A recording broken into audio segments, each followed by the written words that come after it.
Came in with super long virgin hair, looking to get a really subtle natural balayage without using bleach. Since we only wanted the balayage to be about 2 to 3 levels lighter than her natural hair, it was possible to do it with color instead of bleach. I used Wella's Colston Perfect, and I mixed up level 8 with a little bit of 7 stroke 7 to give it a little bit more of a warm pigment. I then let the color process for the full 30 minutes and then remove the foils starting from the bottom. As you can see, it doesn't look that different when it's wet, but once you see it dried, it looks incredible.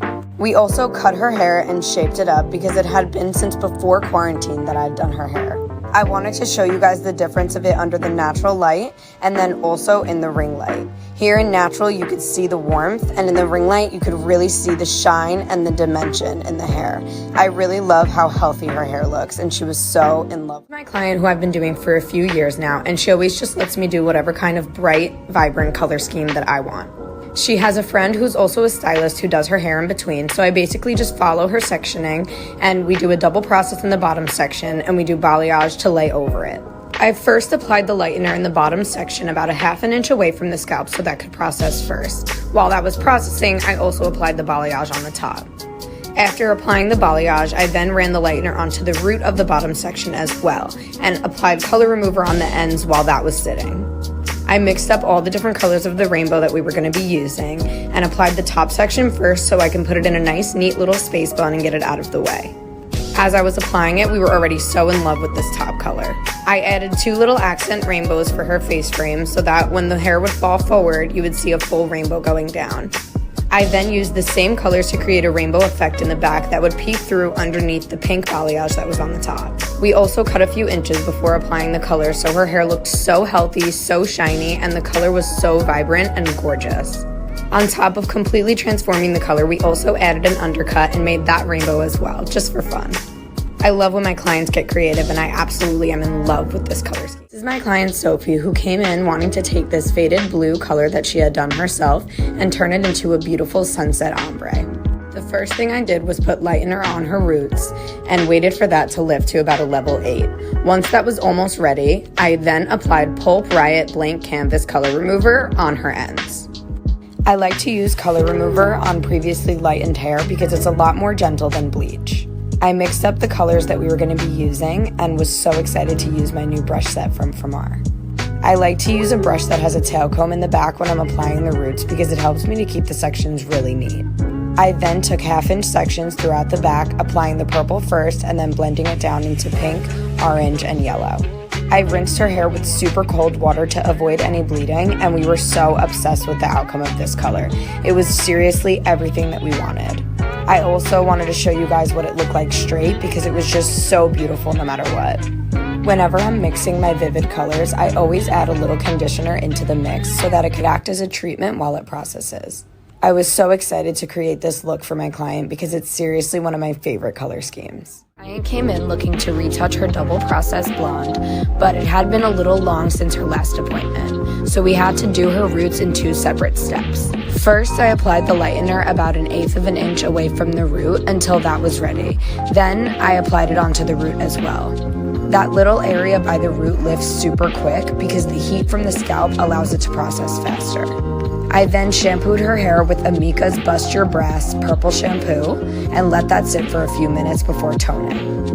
I toned her hair with Wella permanent toners, stroke 8-6 mixed with stroke 1-8. As you can see in this video, you can already see it working as soon as I apply it, which is so satisfying to see. Her hair is still incredibly healthy because we only put harsh chemicals on the new growth. The only way a double process becomes damaging is if you're overlapping onto the previously lightened hair. Her hair felt amazing, looked amazing, and the color was... The client came in looking to brighten up her hair, and we decided on doing a nice rich caramel balayage. We were so excited to use these super cute cheetah foils from Framar, and it was super on brand since my cat was here to visit today.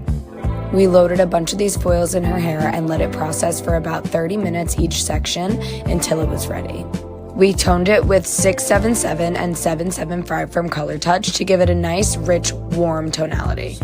We were so obsessed with this color. It was dimensional, shiny, healthy, and just the absolute perfect tone for her complexion. Client came in with 100% virgin, super long hair, wanting to do such a fun transformation that I cannot wait to show you guys. She wanted to keep her natural brunette and add deep rainbow baby lights throughout all of her hair, giving it kind of a holographic look to it. I started the baby lights halfway up the head and the back and took 1/2-inch sections for every piece. I took a super thin slice at the top of each of those 1/2-inch sections, and that was going to be my rainbow baby light.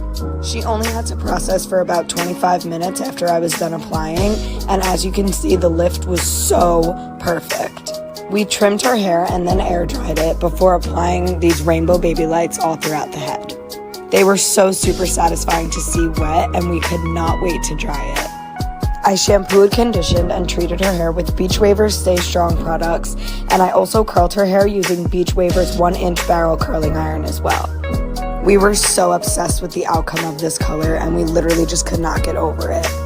Not only was her hair still so incredibly healthy and shiny, but this was such a fun transformation to do from beginning. My client Max, who you guys have already seen pop up on my page quite a few times, but today they came in looking for a pride look, and I literally couldn't have been more excited. I started off by doing a double process on the new growth, leaving out the ends that we had already previously lightened. I ran lightener over the ends for only about 10 minutes at the end to get rid of our previous color that we did. We then cut her hair and shaped it up before applying the new color that we were going to be working with. I decided to do a purple into blue ombre on the sides because purple is a really great color on their complexion. I then applied the rainbow on top in diagonal sections and let that sit for about 25 minutes to fully saturate. When I rinse out her hair, I use cold water so that the colors don't bleed together. Even when the hair is wet, you can see just how gorgeous and even every single one of these tones are. This was probably one of the most satisfying projects I've ever done, and we were so in love with the outcome. This was beyond my wildest pride hair dreams, and I was just so excited that Max let me get so creative on their head. Truthfully, could have stared at these colors forever.